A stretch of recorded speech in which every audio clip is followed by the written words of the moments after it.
नमस्ते जी भाई, good evening सब मेरे त्रिपुरा के लोगों को कुछ इम्पोर्टेंट मैसेज देने के लिए मैं ज़्यादा समय किसी का नहीं लूँगा। सिर्फ आपको ये एक बात क्लियर करने के लिए कि हमने एक बात क्लियरली रखा है सबके सामने कि जब तक हमें राइटिंग में हमारा कॉन्स्टिट्यूशनल सोल्यूशन राइटिंग में नहीं दिया जाएगा, हम कोई भी पार्टी के साथ अलायंस नहीं करेंगे। ये बीजेपी हो, सीपीएम हो, कांग्रेस हो, जब तक, क्योंकि मैंने मीडिया में सुना है कि सब लोग कह रहे हैं कि हमारा अलायंस हो गया है। हमारा अलायंस किसी पार्टी के साथ नहीं हुआ है और जब तक हमारा डिमांड, वो कॉन्स्टिट्यूशनल सोल्यूशन का डिमांड राइटिंग में नहीं दिया गया, तब तक हम किसी के साथ भी अलायंस नहीं करेंगे।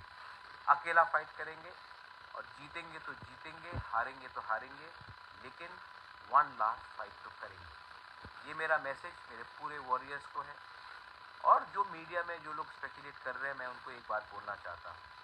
हम यहाँ तक आए हैं क्योंकि हमने अपने लोगों को विश्वास दिलाया था कि हम कॉम्प्रोमाइज़ नहीं करेंगे, हम लास्ट में अपने लोगों को कॉन्स्टिट्यूशनल सोल्यूशन दिलाकर ही रहेंगे। हमारा डिमांड कॉन्स्टिट्यूशन के बाहर नहीं, हमारा डिमांड कॉन्स्टिट्यूशन के अंदर है।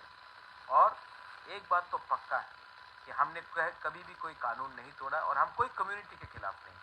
हम चाहते हैं कि हमारा अधिकार आए, किसी का अधिकार ना जाए। लेकिन जो मैंने देखा है कि मीडिया में बहुत स्पेकुलेशन हो रहा है कि मैं बीजेपी के संग जा रहा हूँ, कभी किसी और पार्टी के संग, सीपीएम के संग जा रहा हूँ या कांग्रेस के संग जा रहा हूँ, मैं किसी के साथ नहीं जा रहा हूँ।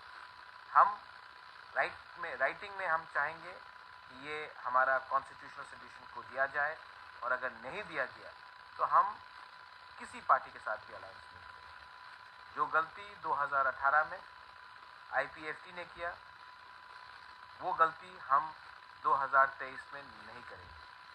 हमारे लोगों को बहुत धोखा दिया गया है पहले भी, और हम आने वाले दिन में अपने लोगों को विश्वासघात नहीं कर सकते। हमें जवाब देना है अपने लोगों को। हमें अपने लोगों को बोलना है कि हम इतने दिन तक हमने फाइट किया और आखिर में बिना राइटिंग का हम किसी के संग अलायंस करेंगे तो ये विश्वासघात होगा, मुबागरा ये होने नहीं। तो मैं अनुरोध करता हूँ सबको कि आप ये सब बात में मत जाइए। और हाँ, आने वाले 1-2 दिन में मैं आईपीएफटी से आज बात कर रहा हूँ और मैं आशा करता हूँ कि आईपीएफटी भी थानसा होकर एक पार्टी बनकर हम लोग एक संग आने वाले दिन में लड़ेंगे। मैं आशा करता हूँ कि कुछ अच्छा खबर आएगा और आईपीएफटी और तीसरा मौका भी एक हो जाएगा। लेकिन इसके बाद और भी कोई मीडिया हाउस अगर ये बात फैलाता है कि हम बीजेपी के साथ अलायंस कर रहे हैं या कांग्रेस के साथ या सीपीएम के साथ, ये गलत बात, क्योंकि हमको राइटिंग में अलायंस चाहिए। अगर राइटिंग में नहीं दिया गया कॉन्स्टिट्यूशनल सोल्यूशन और कोर डिमांड, तब तक हम किसी पार्टी से अलायंस नहीं करेंगे। बेलाई बेलाई नो हम बाय। और मुझे लगता है कि इसके बाद और कोई सवाल इधर उधर का नहीं होना चाहिए। हम कॉम्प्रोमाइज़ नहीं करेंगे अपने लोगों का भविष्य के लिए, अपने नेक्स्ट जनरेशन के लिए।